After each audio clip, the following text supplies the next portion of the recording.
सूर्य मणि यंत्र के रूप में आपके सन्मुख लेकर आए हैं प्रोफेसर गुरदीप अरोड़ा जी। पूजा विधि से अभिमंत्रित कर प्रोफेसर गुरदीप अरोड़ा जी ने सूर्य मणि यंत्र को तैयार किया है। जो इंसान फोबिया यानी डर की बीमारी से पीड़ित है, उन्हें निडर बनाता है। नौकरी नहीं मिलती तो उसमें मदद करता है। जो रोज सूर्य मणि यंत्र के दर्शन करता है, यह सूर्य मणि यंत्र आपको कामयाबी की बुलंदियों तक पहुंचाता है। अपने अपनों का जीवन बदलने के लिए अपने घर ले आए अभिमंत्रित सूर्य मणि यंत्र। नमस्कार जी, मैं Shifali secret of your life programme में आपका ढेर सारा स्वागत करती हूँ। एक बार फिर से आपके सामने हाजिर हैं, क्योंकि सीक्रेट ऑफ योर लाइफ एक ऐसा मंच है जिसमें हर क्यों का जवाब मिलता है। तो क्यों का जवाब जो है, क्योंकि आपके प्रश्न बहुत सारे होते हैं, यूट्यूब पे आते हैं, तो हम उन सवालों के जो है जवाब आपको देते रहते हैं। तो आज हम जो है मिलने जा रहे हैं एक ऐसी हस्ती से। प्रोफेसर साहब से तो मिलेंगे ही मिलेंगे, क्यों ना रूबरू आपको प्रोफेसर साहब के टीचर से मिलाया जाए। जैसे कि मैं प्रोफेसर गुरदीप अरोड़ा साहब को अपना गुरु मानती हूँ, तो उनसे आज मिलते हैं, उनसे मीटिंग करते हैं। तो पहले स्वागत कर लेते हैं उनका। प्रोफेसर साहब और जगमोहन जी, आपका बहुत बहुत स्वागत है। नमस्कार। तो सबसे बड़ी बात ये है प्रोफेसर साहब कि हम लोग यात्रा पे जा रहे थे। आपको पता ही है कि हम लोग वापसी आ गए, क्योंकि कुंभ का मेला चल रहा है। तो आपको पता है इतना रश था, इतना क्राउड था, हम लोग वापसी ही कर दी। प्रोफेसर साहब, ये पहली बार हुआ हमारे जीवन में। ऐसा क्यों प्रोफेसर साहब कि हम लोग जाते जाते ही रह गए? हालांकि कुंभ का मेला है, हमें पता था क्राउड है, सब कुछ है, लेकिन ऐसा क्या हुआ हमारे साथ? आप अपने दर्शकों को बताना चाहेंगे? हम जा रहे थे भाई, पहले मैं ये बता दूं, हम काशी में जा रहे थे। कहते हैं जिसने काशी नहीं देखा उसने स्वर्ग नहीं देखा, क्योंकि स्वर्ग के कहते हैं रास्ते खुल जाते हैं जो काशी में स्नान कर लेता है। तो काशी विश्वनाथ वहाँ जाने वाला था मैं भाई। रास्ते में हमारा सम्मेलन था और सम्मेलन में हम गए थे और वहाँ भी 5-10 मिनट के लिए, आधे घंटे के लिए रुके थे। शेफाली जी, वो कौन सी जगह थी? जी, वृंदावन। वृंदावन। मेरे को याद भूल जाता है तो शेफाली जी याद कर दिलाने के लिए आ जाते हैं जी। वृंदावन में फिर हम गए। हम आगे आगरे तक ही पहुंचे। हमें बार बार फोन आ रहे थे जो हमको चाहने वाले थे, प्रोफेसर साहब वहाँ कहते हैं जेबें तक कटी जाती हैं और बहुत ज़्यादा रश है, मत आइए, आपको गाड़ी पहले से ही खड़ी करनी पड़ेगी, बहुत दूर, बहुत रश है, आप स्नान भी नहीं कर पाओगे और रश तो बहुत ज़्यादा है आजकल, आज मत आइए, कुंभ के मेले के बाद आइए। तो हम आगरा से पीछे ही आ गए। फिर मैंने बोला मैंने तो दर्शन करने हैं भाई। फिर मैंने भूतेश्वर महादेव के दर्शन किए, क्योंकि मैं तो दर्शन किए बगैर रहता नहीं हूँ भाई। और हमने फिर वृंदावन में घूमे। हमने एपिसोड नहीं किया क्योंकि वहाँ भी कुंभ का मेला चल रहा था, वहाँ भी बहुत तैयारियाँ चल रही थी, एपिसोड नहीं हुए। जो हमारा ये टूर है, जो 15 दिन 20 दिन का टूर था, वो सिर्फ और सिर्फ 8-10 दिन का ही रह गया, 8 दिन का रह गया, क्योंकि हम गए वापसी 2 दिन तो हमारे वहाँ वृंदावन में लग गए। तो हमारा टूर वे बहुत कम रहा, लेकिन हम आधे में ही वापस आए। लेकिन जिन जिन लोगों ने बताया भी आप कहाँ कहाँ जा रहे हो, जिन जिन लोगों ने बताने की कोशिश की, उनको मैं कुछ ना कुछ गिफ्ट जरूर भेजूंगा, चाहे कुछ भी भेजूंगा जरूर। और रही बात, हमारे टीचर यहाँ पे आए हुए हैं, गुरु, जैसे कि कहते हैं ना, गुरु कम दोस्त ज़्यादा। ये मेरे से 5-6 साल ही बड़े हैं, 7 साल होंगे, और इसलिए हमें वापस आना पड़ा। थोड़े ही दिन में मैं वापस आ गया। कोशिश थी मेरी यही कि मैं जाऊं, पर जा नहीं सका। कुछ कहते हैं कि बंधाएं ऐसी बंध जाती हैं जहाँ पे जाना मुश्किल हो जाता है। लेकिन एक बात आप सबको मैं ये बता दूं, मैं रश में नहीं जाता। जहाँ पे रश होता है मैं वहाँ पे नहीं जाता, क्योंकि मुझे ऐसा लगता है जो ना भक्ति में, जो भक्ति करने वाले इंसान होते हैं, जो भगवान को मानने वाले इंसान होते हैं, वो रस से थोड़ा सा परे रहते हैं। तो मैं कभी भी सेमिनार कोई अटेंड नहीं करता। वो किसी खास दोस्त की वजह से मुझे जाना पड़ा, वो भी सिर्फ और सिर्फ 10-15 मिनट के लिए गया था मैं, सिर्फ 10 मिनट के लिए ही, और उसी टाइम वहाँ से वापस आया मैं। और चलो देखते हैं शेफाली जी क्या पूछना चाहते हैं। शेफाली जी कुछ बोलने वाले थे। जी प्रोफेसर साहब, ये टूर इतना अच्छा होने वाला था लेकिन हुआ नहीं, क्योंकि हमने सम्मेलन से सोचा था कि सम्मेलन में जाते जाते हम लोगों से बातचीत करते जाएंगे, लोग अपने सवालात देंगे हमें, तो हम उन सवालातों को लेंगे साथ साथ। कुछ ऐसा लाइव का भी कुछ था, लेकिन ऐसा कुछ नहीं हो पाया क्योंकि कुंभ का मेला चल रहा है। ये शायद में भी 11 अप्रैल से स्टार्ट है, तो वहाँ पे क्राउड इतना था तो हम वहाँ तक पहुँच नहीं पाए। शायद ये टूर पेंडिंग रहेगा और आपको लेके जाएंगे काशी विश्वनाथ। और जिन लोगों ने यूट्यूब पे कमेंट किया है कि प्रोफेसर साहब यहाँ जा रहे हैं, प्रोफेसर गुरदीप बराड़ साहब उनको गिफ्ट भी देंगे, हम अगले एपिसोड में अनाउंस भी करेंगे उनके नाम। तो खैर, ये है हमारे साथ जगमोहन जी। तो इनके बारे में मैं थोड़ा सा आपको बता दूं, ये एक संगठन के साथ जुड़े हुए हैं, कोई ऑर्गेनाइजेशन है, तो मैं नाम नहीं लेना चाहती वहाँ पे, क्योंकि ऐसी संस्था के साथ जुड़े हुए हैं तो जो वर्ल्ड फेमस है। तो हमारे प्रोफेसर साहब भी ऐसी संस्था जो है, ऐसी संस्थाओं के साथ जुड़े हुए हैं। सुबह उठने से लेके शाम तक का सफ़र जो उन्होंने कहाँ से सीखा। हालांकि 8 साल हो गए मुझे भी इनके साथ जुड़े हुए, मैंने भी इनके टीचर को नहीं देखा, आज पहली बार मेरे साथ मिले, तो हमने सोचा क्यों ना रूबरू आपसे मिलाया जाए। तो जगमोहन जी, आपका बहुत बहुत स्वागत है। नमस्कार। जगमोहन जी, पहले तो प्रोफेसर साहब के बारे में जानना चाहेंगे आपसे, क्योंकि 8-10 साल तो मुझे ही हो गए प्रोफेसर साहब के साथ रहते हुए। मुझे नहीं लगता कि इनमें कोई चेंज होगा, लेकिन आपसे जानना चाहूँगी क्योंकि आपने छोटे होते से इनको देखा है। कहते हैं कि पहला गुरु जो होता है बच्चे का, वो उनके माँ बाप होते हैं, और जो दूसरा गुरु होता है वो जब स्कूल में बच्चा एंटर करता है वो होता है। तो आप उनके सेकंड गुरु हैं। तो माँ बाप तो उनके इस टाइम जब मेरा सफ़र था तो तब नहीं थे उनके मम्मी पापा, तो जब फादर थे तो हम लोग कर भी नहीं पाए एपिसोड, कभी सोचा नहीं था कि ऐसी ट्रेजेडी हो जाएगी उनके साथ। तो बहुत प्यार था सबके साथ, जैसे प्रोफेसर साहब रहते थे ऐसे इनके पिता रहते थे, सबके साथ हंसमुख, ऐसा ही नेचर। क्या आप सुनना चाहते हैं? मैं भी सुनना चाहती हूँ, मुझे इतनी क्यूरियोसिटी है, तो आपको कितनी क्यूरियोसिटी होगी? शेफाली जी, पहले मैं आप सबको ये बता दूं जी, हम संगठन के साथ जुड़े जरूर हुए थे, लेकिन हमारा घर जो बिल्कुल पास पास में था जी। और मेरे ख्याल में जगमोहन जी हम 25 साल के बाद मिले। 25 साल तो हो गए होंगे तकरीबन 25 साल हुए। 25 साल बाद हम मिले। ये पहले मैंने स्कूल में आना, इन्होंने सुबह सुबह उठाना, चलो उठो उठो उठो, यहाँ जाना ये जाना, तो यहाँ इनके साथ मेरा बचपन भी रहा। और ये डांटते भी बहुत थे मेरे को, उठते नहीं, चलते नहीं, जाते नहीं। पहले चलो ऐसा रहा, अब इनके मुंह से सुनते ये क्या कहते हैं। जी प्रोफेसर, 25 सालों बाद जगमोहन जी, 25 सालों बाद आप इनको मिले, तो आपको क्या फ़र्क नज़र आया इनमें कि ये पुराने ऐसे थे अब में और पुराने में क्या अंतर है इनमें?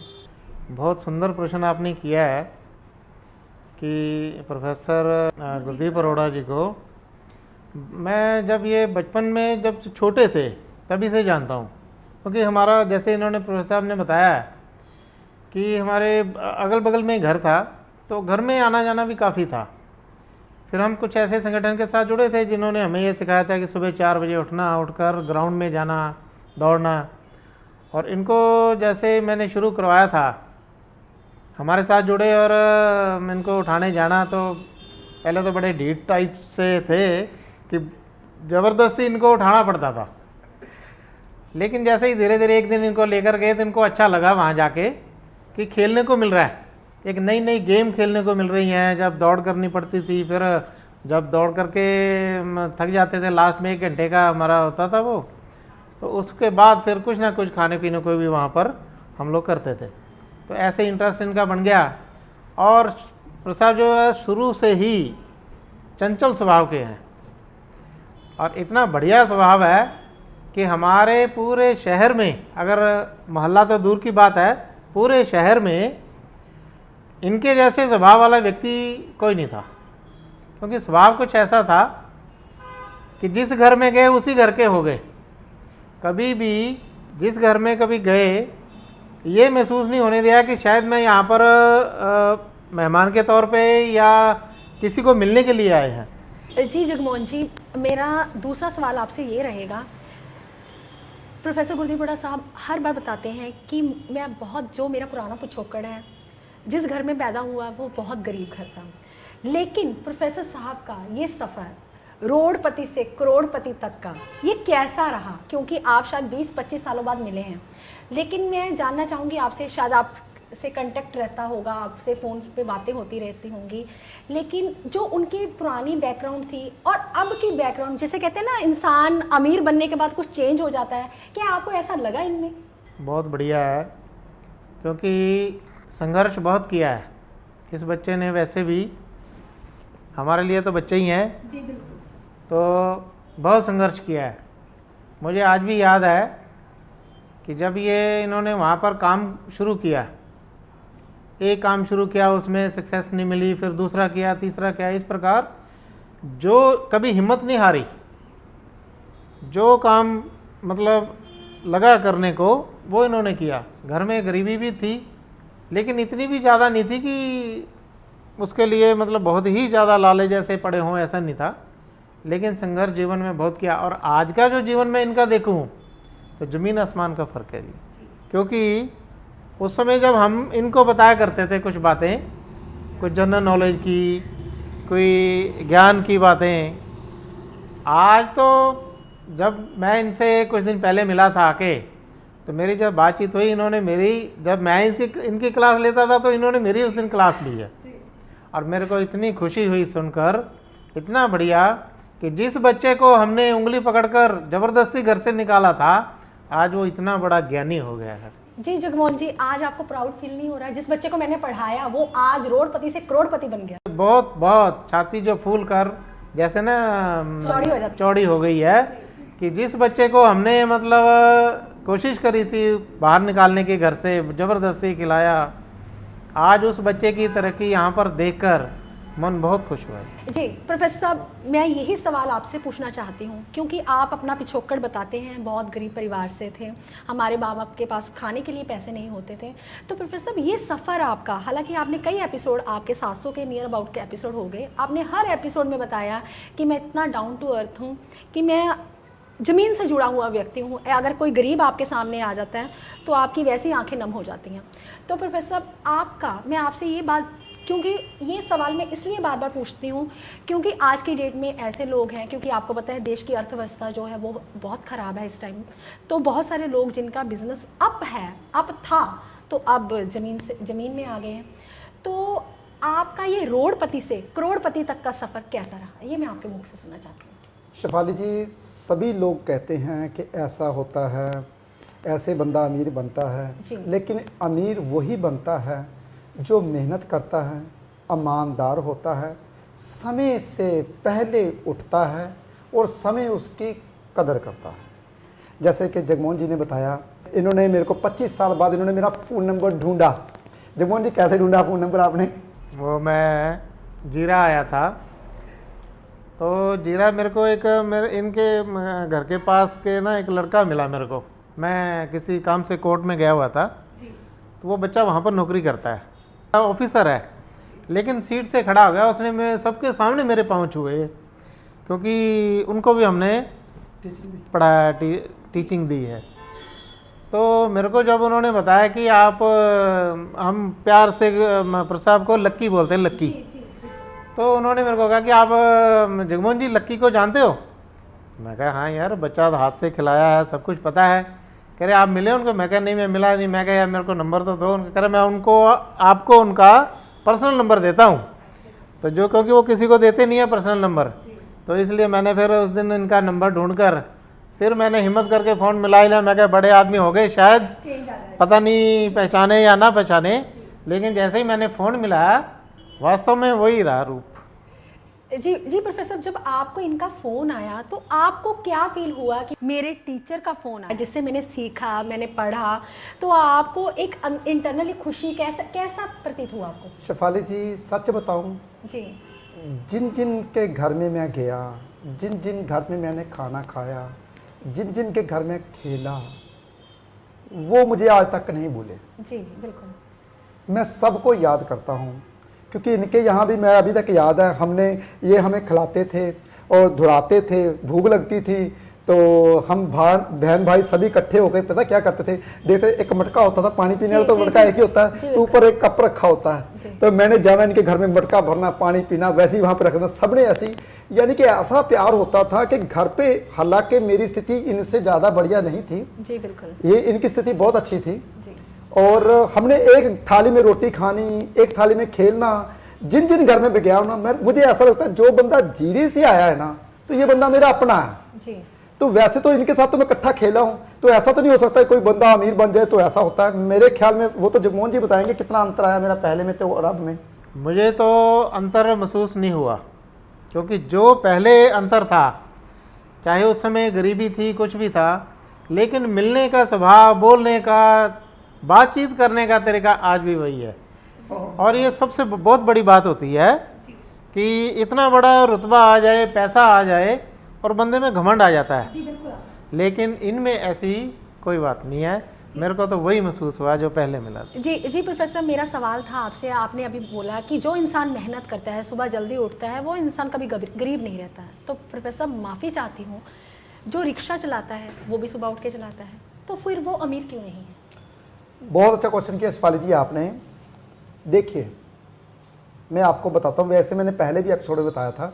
शिफाली जी आपको याद होगा, हम सुबह सुबह उठ के ना सैर करने जब जाते थे, तो एक जो होती ना चारे की बड़ी सी ट्रॉली थी, वो गिरी हुई थी, वहां ट्रॉली वाले कुछ उठा के ले गए, कुछ गिरा हुआ था। जी बिल्कुल। तो हम रक्षा ढूंढने लगे, कुछ चीज ढूंढने लगे, तो हमें एक रक्षा वाला मिला था, याद होगा आपको? जी बिल्कुल याद है। और हमने बोला यार इसको ना तू गौशाला देखी आ। जी। गौशाला का सफर कितने का है? कितने कहता 50 रुपए का। मैं कहा मैं तुझे 200 दूंगा। बिल्कुल ऐसा किया? ऐसे ही किया बिल्कुल। मैं क्या, मैं तुझे 200 दूंगा, तू इसको गौशाला में गाय को पा के आ, जितना भी चला डाल के आ। और चल कहता बहुत खुश हुआ, मेरी सेवा लग गई, नहीं 100 ही दे देना। मैंने कहा नहीं अब 200 ही मिलेगा। वो सुबह उठा, तकरीबन 4 बजे का टाइम था, 4 सवा 4 का। अगर वो सुबह उठा, उसको पूरे दिन की दिहाड़ी सुबह मिल गई।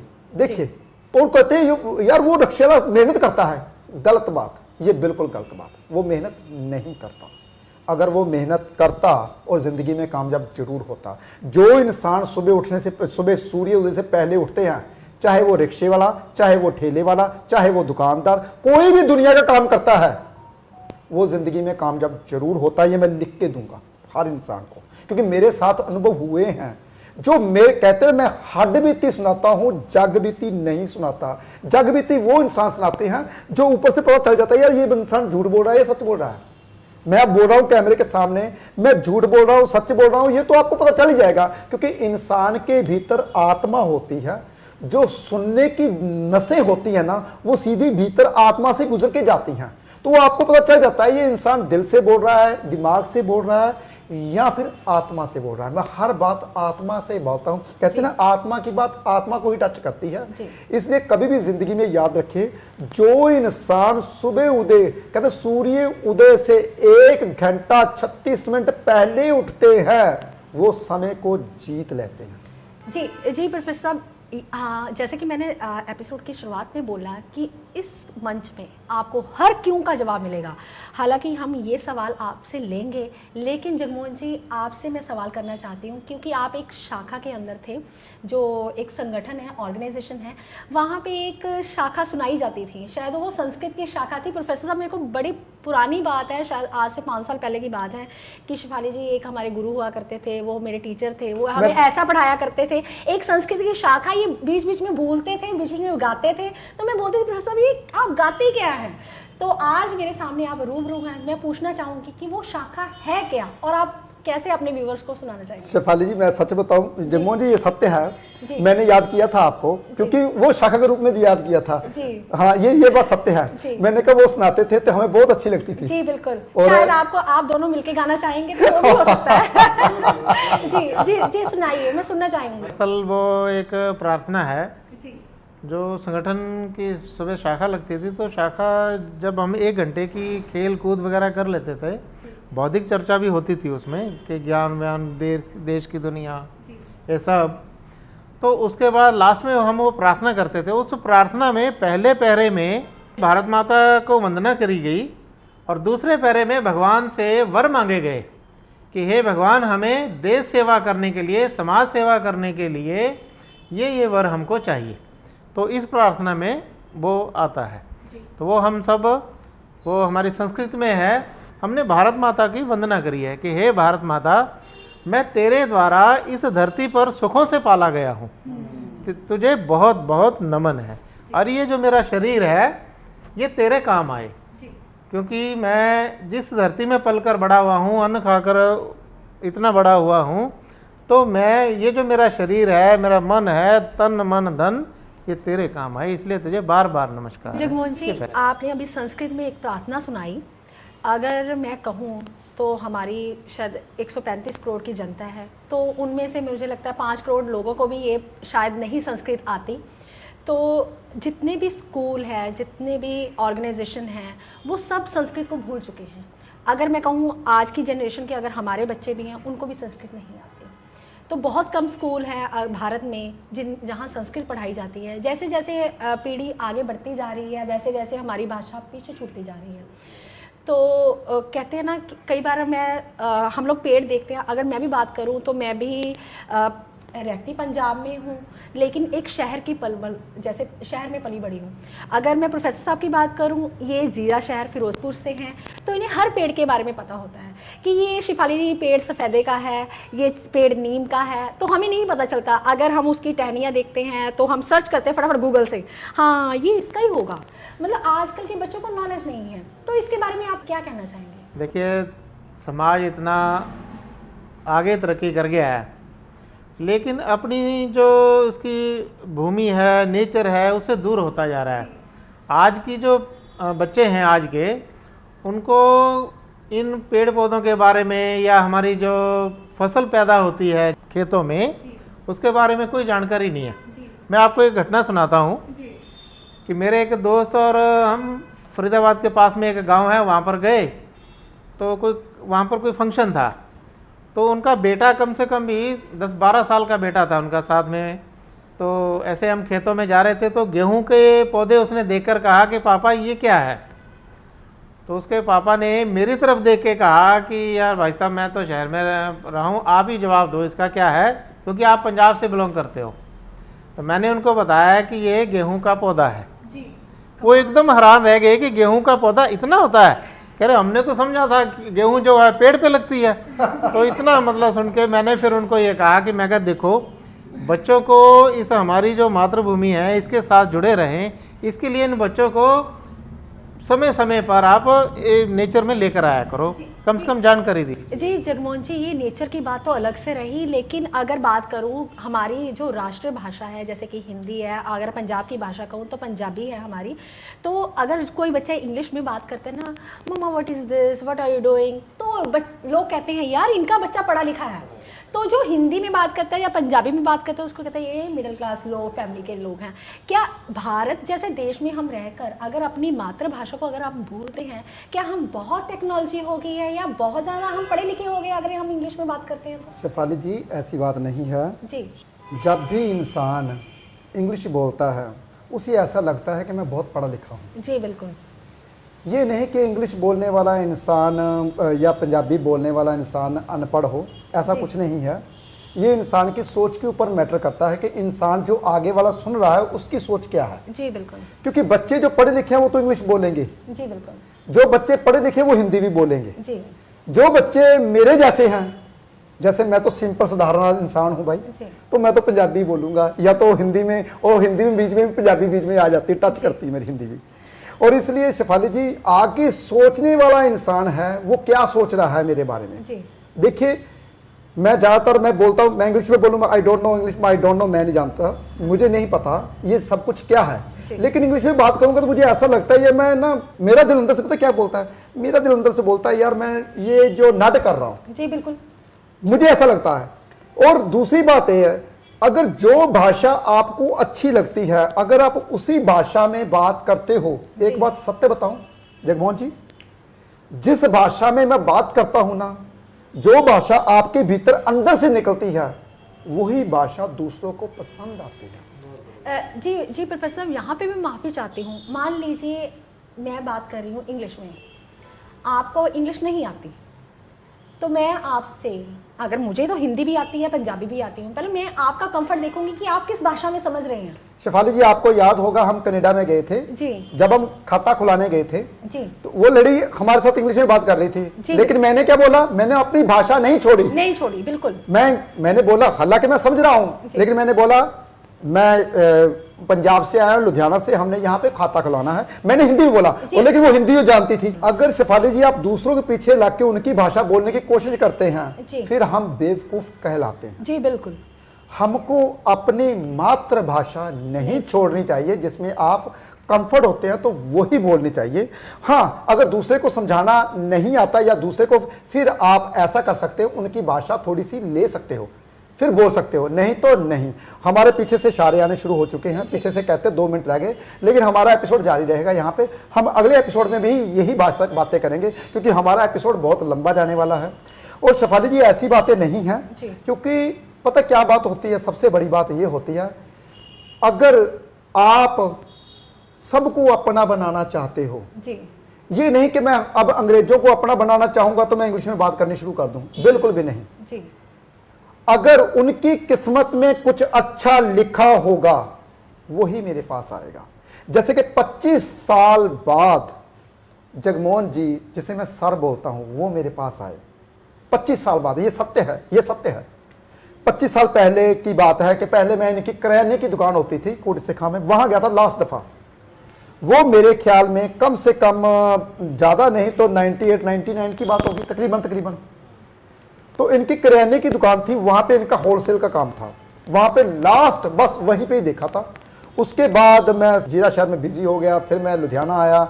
हमारा सफर बिल्कुल, हमारा बाइकाट 25 साल तक हमारी बात बिल्कुल भी नहीं हुई।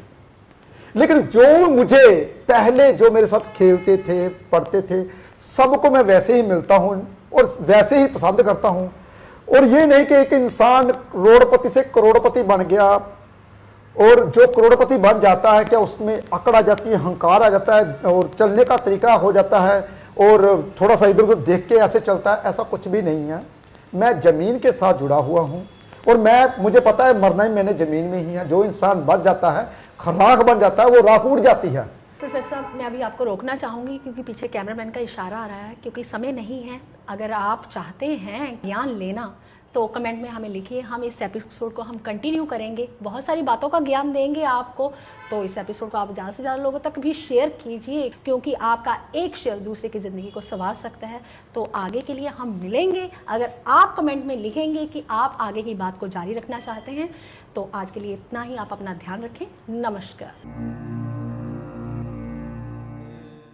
सूर्य मणि यंत्र के रूप में आपके सन्मुख लेकर आए हैं प्रोफेसर गुरदीप अरोड़ा जी।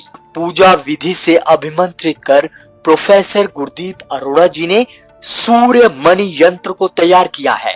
जो इंसान फोबिया यानी डर की बीमारी से पीड़ित है, उन्हें निडर बनाता है। नौकरी नहीं मिलती तो उसमें मदद करता है। जो रोज सूर्य मणि यंत्र के दर्शन करता है, यह सूर्य मणि यंत्र आपको कामयाबी की बुलंदियों तक पहुंचाता है। अपने अपनों का जीवन बदलने के लिए अपने घर ले आए अभिमंत्रित सूर्य मणि यंत्र।